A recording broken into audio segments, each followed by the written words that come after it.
السميع العليم من الشيطان اللعين الرجيم. بسم الله الرحمن الرحيم. الحمد لله رب العالمين بارئ الخلائق أجمعين، باعث الأنبياء والمرسلين، والصلاة والسلام على أشرف خلقه خاتم أنبيائه وسيد رسله نبينا وحبيب قلوبنا وشفيع ذنوبنا أبي القاسم المصطفى محمد صلى الله عليه وعلى أهل بيته الطيبين الطاهرين المعصومين المطهرين، واللعنة الدائمة على أعدائهم أجمعين من أول يوم ظلمهم إلى قيام يوم الدين. Respected viewers, brothers and sisters, Assalamu alaikum wa rahmatullahi wa barakatuh. An important part when we come to discuss the biography and the legacy of Imam Hassan Askari alayhi salam is the idea of the preparation for the occultation of the Holy 12th Imam. In that the Imam alayhi salam had a number of strategies and ways to ensure that the people recognized the transformation of what was about to happen. The scholars mention that عصر الإمام العسكري عليه السلام عصر الانتقال من عصر الحضور إلى عصر الغيبة. The time of the Imam Al-Askari alayhi salam is a time of transformation or movement from the time of presence to the time of occultation. And it's an incredibly difficult time if we were to talk about how the people were not used to this notion at all. For approximately over 200 years or more, they were used to Imams one after the other being in their presence and referring to them when it comes to problems and challenges, and being of course spiritual guides in all aspects of life. Imam Al-Askari alayhi salam challenged and came forward to help people understand the transformation or what is going to happen in two main ways. The first was ideological or intellectual preparation. How he did this was that he emphasized the notion of believing in the unseen. الَّذِينَ يُؤْمِنُونَ بِالْغَيْبِ. The Quran comes forward and talks about the characteristics of al-muttaqeen. ذلك الكتاب لا ريب فيه هدى للمتقين الذين يؤمنون بالغيب ويقيمون الصلاة ومما رزقناهم ينفقون. That Allah subhanahu wa ta'ala in Surah Al-Baqarah says the fundamental first quality of the believers is that the pious ones is that they believe in the unseen. The Imam alayhi salam in numerous narrations would encourage them to be patient, to hold on to their belief, to remain strong. Told them that there will be many tribulations, many trials, many tests that will indeed afflict them, but they should be determined and understand the wisdom of Allah subhanahu wa ta'ala when it comes to this area. And in order to demonstrate the wisdom of Imam Al-Askari alayhi salam and this particular method of the ideological, intellectual preparation, so to speak, of the ummah for ghaiba, we find the hadith that is narrated from Abu Ali ibn Hammam, that is found in the book Kamaluddin in volume 2, page 409. He said that I heard Muhammad ibn Uthman al-Amri Qaddasallahu ruha say, I heard my father say, he said that Imam Al-Askari alayhi salam was asked about the proof of God, and he responded, Imam said, إن الأرض لا تخلو من حجة لله على خلقه إلى يوم القيامة. The earth shall never be vowed of the proof of Allah on this earth until a day of judgment.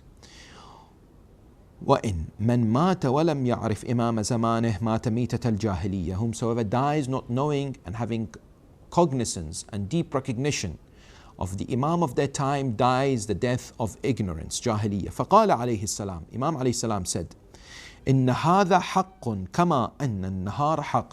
This is the truth, just like how you and I see the daytime.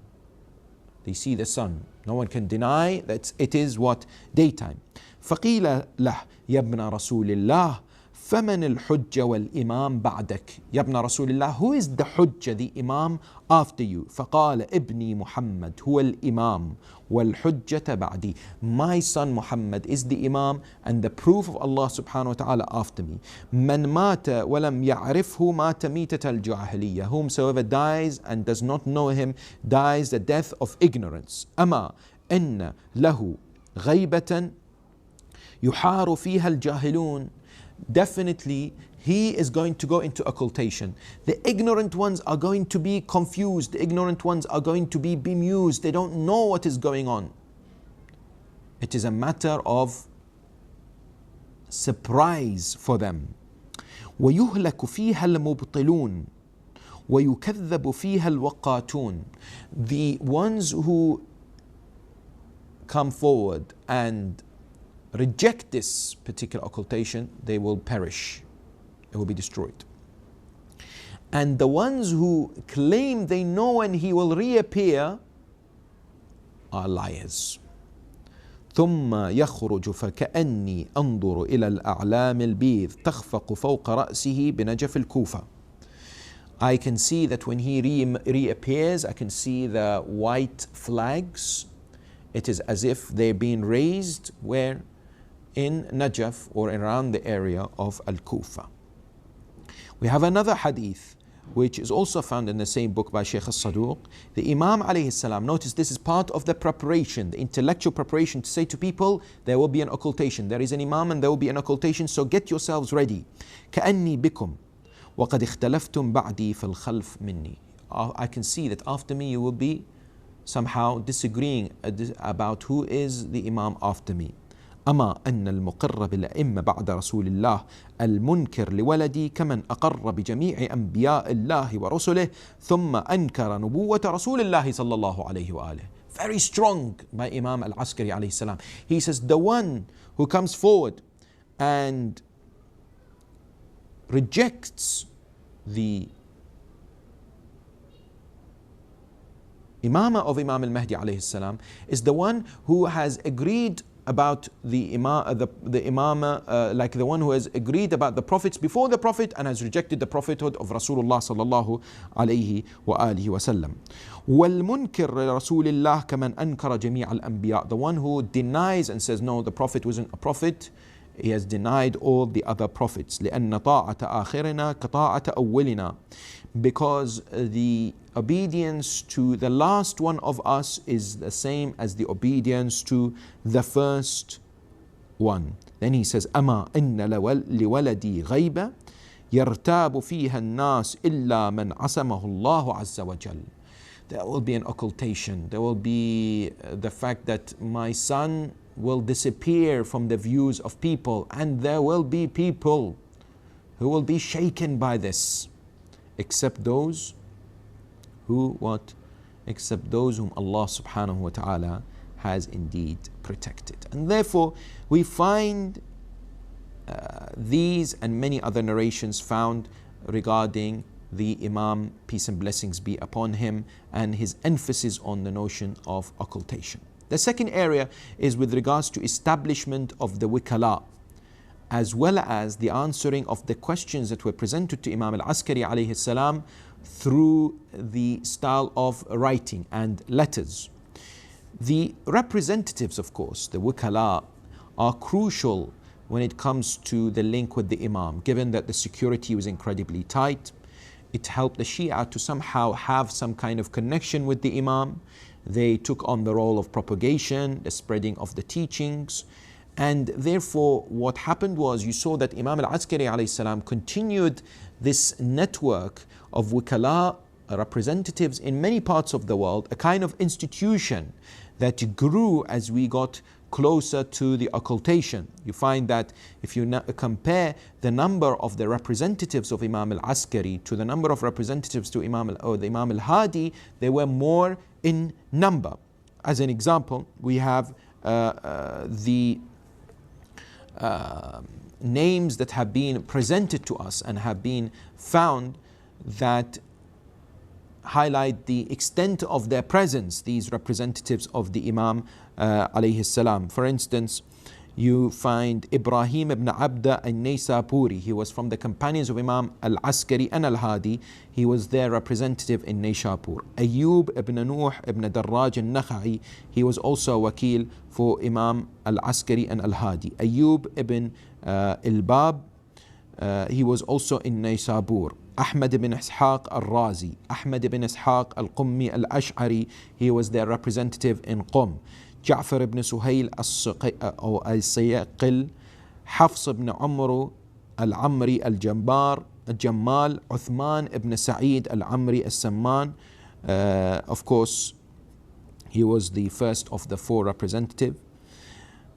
Ali ibn Ja'far al-Hammani, Al-Qasim ibn Ala al-Hamadani, and we have others, Muhammad ibn Salih ibn Muhammad al-Hamadani, and many others that have their names have been mentioned as the wukala of and the representatives, which really kept the connection of the people with the Imam salawatullahi wa salamuhu alayhi. Another very important element when it came to the preparation for the occultation of the Imam al-Mahdi ajjalallahu ta'ala farajah by Imam al-Askari, and the pivotal role that he played was the establishment of a network and the spreading of the encouragement for the fuqaha and the scholars to educate and to teach people.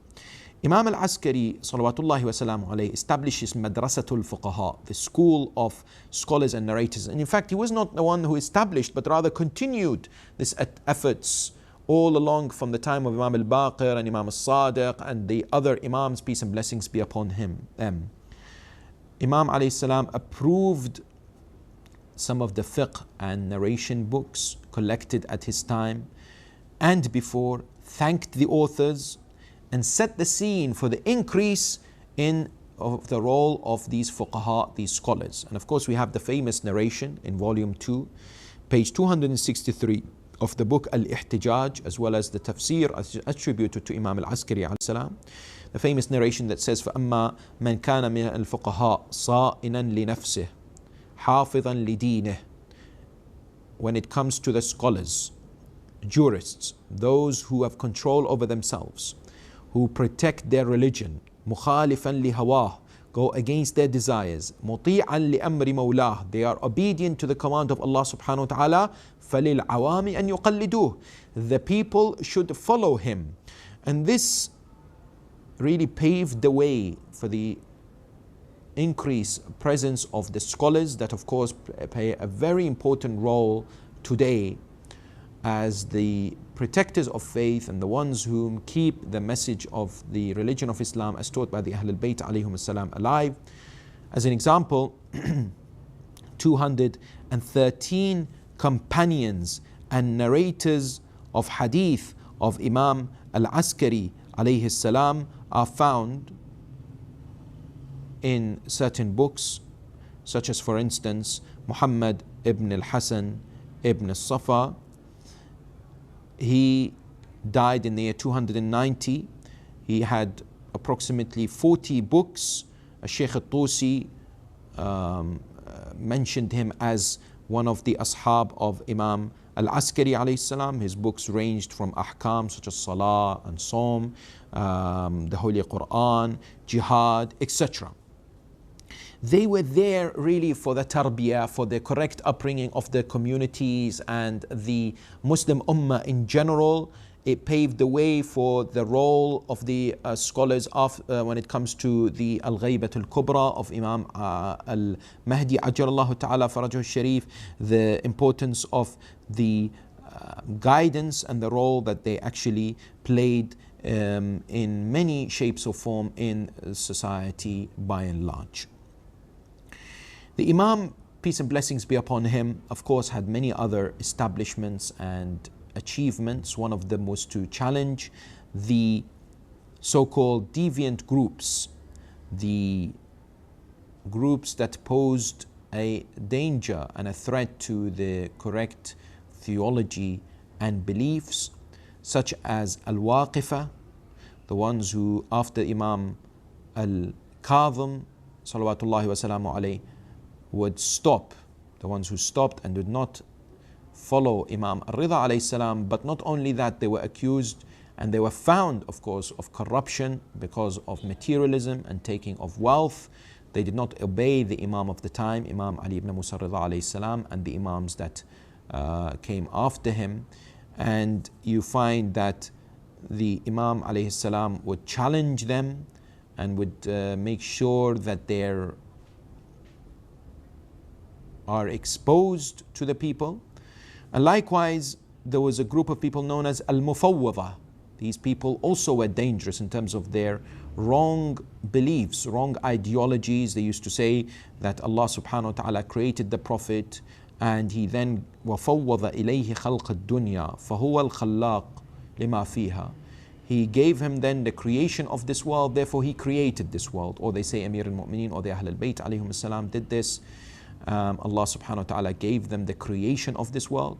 And Imam salawatullahi wa salamu alayhi challenged them and refuted their arguments and warned against them and their wrong beliefs.